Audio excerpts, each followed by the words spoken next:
Good day mga travel. So ngayon may naghahamon sa atin na Inky 300cc daw. So sabi niya mas malakas daw yung Inky sa top speed, di ba? Yung Inky 300cc. So malamang kita nyo naman sa displacement pa lang malaki na yon, di ba? So nag-research ako sa YouTube.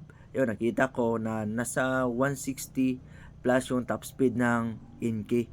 Iwan ko kung naka-remap yun, pero siguro hindi, since malaki naman yung displacement, siguro kaya niya na yun na top speed, ano? So, yun ang nagsabi sa atin na yung Inky 300cc daw ay mas malakas. So, siguro naman, walang duda, dahil doble yung displacement ng Winrex. Kaya, siguro, yun, mabilis talaga yun. So, wala tayong palag doon, lalo na sa highway. 'Di ba? Pag straight, dahil alam ko yung Inky 300cc ay sa safe moto yon. Tapos, kung sakaling sa highway, ay talagang mabilis yun. Pero, iwan ko ha, kung sa rough road.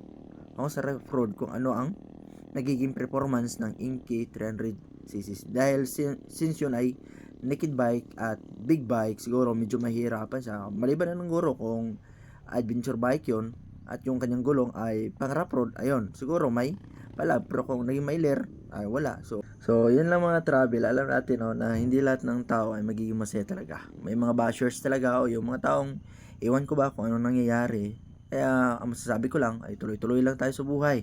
Dahil ang sinabi ko sa niya, at least may nagagamit ako araw-araw sa trabaho. Hindi naman malaga yung palaging top speed, diba? Hindi naman lahat ng oras ay kailangan mo ng top speed. So, yung Inky siguro mabilis yun. Pero sa akin ay magagamit ko. Yung komportable ako na ginagamit yung motor sa araw-araw na trabaho. So, yun lang muna mga travel sa lahat ng mga subscribers. Shoutout sa inyo. At salamat. Sana hindi nyo kalimutan sa pag-subscribe o suporta ng video natin. So, anyway, always remember, be happy sa kung anong meron ka ngayon. Bye bye, ride safe, and God bless.